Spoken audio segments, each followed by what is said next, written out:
Britain emerged from the Second World War with something more powerful than steel. It had ambition. Engineers who had designed Spitfires now turned their genius toward the open road, convinced that Britain would lead the world in motor cars. The optimism was intoxicating. The promise, extraordinary. But ambition without execution is just a beautiful lie. Some of Britain's most anticipated cars of the 1950s crumbled under their own weight, failed by boardroom decisions, penny-pinching compromises, and engineering pride that outran common sense. Today on Britain Rewind, we count down 10 cars that should have been legends. And when we finally reach number 1, the question won't be why it failed. The question will be why nobody stopped it. Number 10. Standard Vanguard. Britain had never attempted anything quite like it before, and perhaps that was the first warning sign. The Standard Vanguard arrived in 1947 carrying a mission that would have crushed lesser cars, to be Britain's first genuine world car, exported across every continent, competing head-to-head with American dominance. By the mid-1950s, it had sold in over 70 countries, a feat that turned heads in Coventry and beyond. Powered by a 2.1-litre four-cylinder engine producing around 68 horsepower, it offered reasonable performance for its era and a top speed approaching 80 miles per hour, wrapped in transatlantic styling that felt genuinely bold. Yet buyers who expected durability found something else entirely. Build quality was inconsistent, rust arrived with alarming speed, and the interior rattled in ways that undermined its modern image at every turn. A car that announced itself as Britain's global ambassador slowly became an embarrassment on the world stage. It deserved a different ending, so did every buyer who trusted it. But what came next suffered an even crueler fate, one built entirely on pride. Number 9. Triumph Mayflower. It was marketed as a baby Rolls-Royce, and if you squinted in the right light, you could almost believe it. The Triumph Mayflower launched in 1949 carrying the razor-edge formal coachwork that London's finest coach builders had made famous, scaled down to something that ordinary buyers might afford, or so Standard Triumph genuinely hoped. The styling was striking, upright and deeply British, with a 1.25-litre four-cylinder engine tucked beneath the distinguished bonnet. But that engine, producing a modest 38 horsepower, struggled to match the grandeur of the bodywork surrounding it. The Mayflower topped out near 63 miles per hour, which felt barely adequate until American buyers, its primary export target, compared it to what their domestic market offered for a similar price. The transatlantic ambitions collapsed quietly. Sales never approached projections, and by 1953 production ended after just over 35,000 examples, leaving behind a lesson in dressing a modest car in aristocratic clothing and expecting the world to be fooled. Would you have bought it? The next car had far stronger foundations, and still collapsed just as completely. Number 8. Singer SM1500. Singer had a reputation to uphold, and the SM1500 was supposed to be the car that made it permanent. Launched in 1948 and produced through the early 1950s, the Coventry Company's ambitious new saloon wore neat, contemporary styling over a genuinely advanced 1.5-litre overhead camshaft engine that most rivals simply could not match on paper. Early road tests praised its refinement, its smooth power delivery, and the sense that Singer had finally stepped into the major league of British motor manufacturing. Enthusiasts believed the SM1500 would transform the company's fortunes. But the price was the problem. It cost considerably more than buyers expected for what felt, in the showroom, like a mid-range proposition. Worse still, Singer's parent finances were quietly deteriorating in the background, invisible to buyers but impossible to ignore in the boardroom. By the mid-1950s, Rootes Group had absorbed Singer entirely, the SM1500 faded without ceremony, and one of Britain's most characterful independent manufacturers lost its identity forever. Almost nobody mentioned that Singer's overhead cam technology genuinely led much of Europe at the time. Almost nobody noticed. But the next story involves a car betrayed not by price, but by the organization that owned it. Number 7. Riley Pathfinder. Few names in British motoring carried more weight than Riley, and in 1953 the Pathfinder was supposed to restore every last ounce of that prestige. Designed by Gerald Palmer and powered by a magnificent 2.5-litre twin-cam straight for producing 110 horsepower, it was a genuine 100 miles per hour saloon with the kind of mechanical sophistication that Riley's loyal following expected and deserved. Press previews raised hopes considerably. Here was a Riley that could genuinely challenge the best saloons Britain had to offer. But the Panhard rod rear suspension proved treacherous at speed. Several police forces reported that their Pathfinders would dart sideways unpredictably, and the nickname Ditchfinder embedded itself in the motoring press with brutal efficiency. The cam and roller steering felt nothing like the precise rack and pinion of previous Rileys, and bad sharing with the Wolseley 690 insulted buyers who had paid for exclusivity. Only around 5,152 were built before the model was axed in 1957, ending the last true Riley design. Gerald Palmer, the car's own creator, lost his job at BMC over it. But the disappointment ahead was quieter, and in many ways more heartbreaking. Number 6. Vauxhall Wyvern.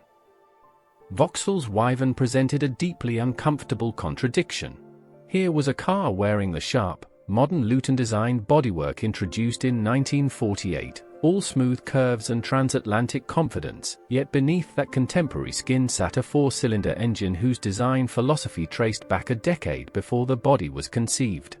The 1.5-litre unit produced just 35 horsepower, giving a top speed of roughly 65 miles per hour and performance that felt laboured and apologetic against contemporary rivals who cost similar money.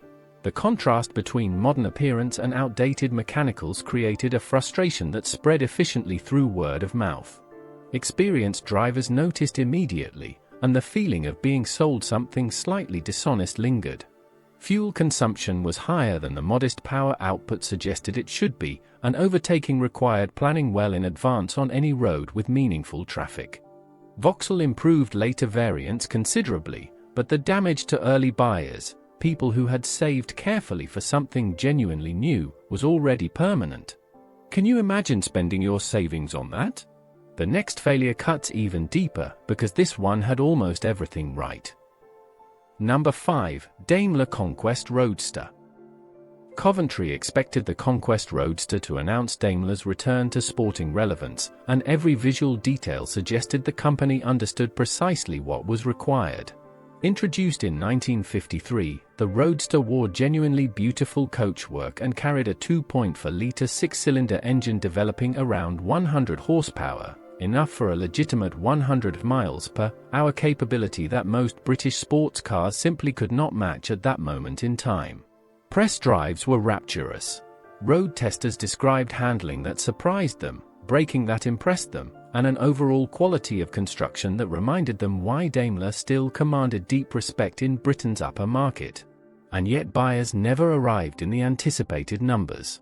The Roadster's price placed it against more famous marques carrying stronger emotional pull in the showroom, and Daimler's sporting identity had been dormant long enough that customers who wanted a fast, beautiful British car spent their money elsewhere without hesitation. Only around 54 Conquest Roadsters were produced before the model was quietly retired, a genuinely lovely car that simply ran out of time and goodwill simultaneously. The most shocking engineering miscalculation, though, still lies some way ahead. Number 4. Jowett Javelin.